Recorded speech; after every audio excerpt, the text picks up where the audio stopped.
This terrain is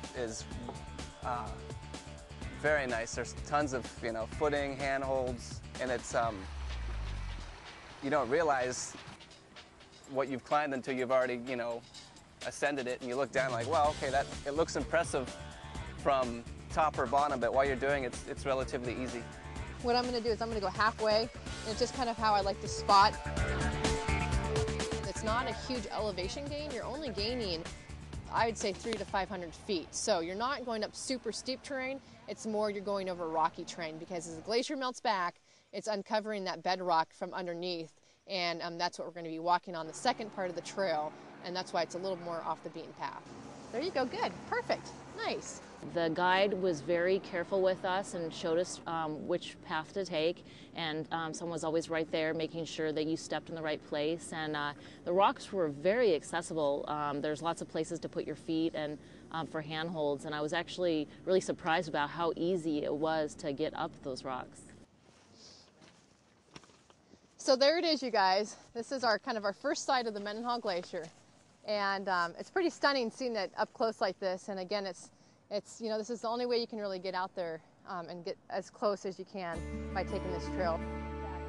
While looking at the Mendenhall from the top of a ridge is pretty impressive, it's nothing compared to climbing on the glacier itself. The anticipation of getting there almost overshadowed the beauty of the descent.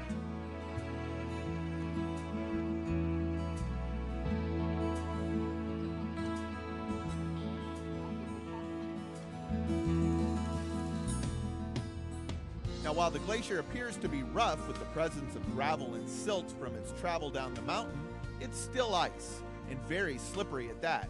So in order to travel across this marvel of Mother Nature, you need to come prepared. Good, toe in, right toe, and then you're going to put your heel down. Go ahead and step down on that for me. Let's see here. There we go, perfect. Ice axes, crampons, and harnesses are the tools that will make your glacier experience safe and enjoyable. All of these accessories are provided by the guide and are lightweight enough to go in your backpack. Proper way to hold an ice axe is, this is called the adze. It's the flat part, and this is the pick. You want to put your hand over the top of the adze here, like this. Actually, I would just say right in the middle, and then thumb goes underneath. And that way, if you're trekking along and you accidentally fall, you'll instinctually put your hand out and the pick goes away from you. And so that's why we want to kind of keep the pick back behind us like this when we're trekking. With that, let's go ahead and go check out some of the features. Okay, woohoo!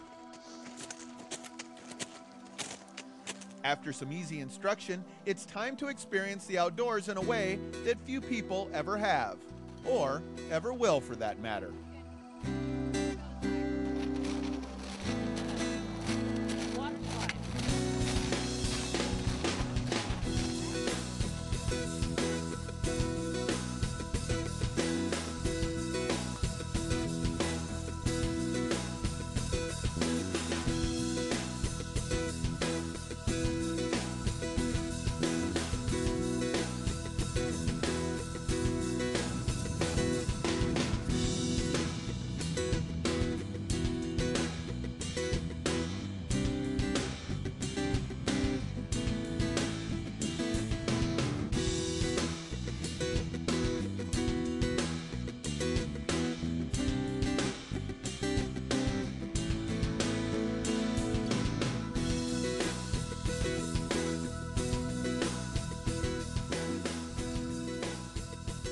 We're getting a lot of runoff from here on the mountainside from snow, and that's basically draining off the glacier, as well as ice field snow that's melting, and that's all carving its way down, so water basically follows the path of least resistance. So it's weaving in and out of the glacier. Underneath it, there's streams flowing underneath it. So that's what's so fabulous about the Mendenhall, is that because of all the rainfall, we have precipitation around here. We're seeing lots of water-created features, like waterfalls and lakes and pools, and ice caves, and eventually that water will evaporate out, or it will just basically make its way down through a tunnel and empty out into the Mendenhall Lake, or out eventually into the ocean. Okay, step right across. Woo! Somehow I think we're getting ripped off, because back home you pay almost $1.50 for a bottle of water. Here at the Mendenhall Glacier, just stick your bottle in, pull it out, and it's just as clear as can be.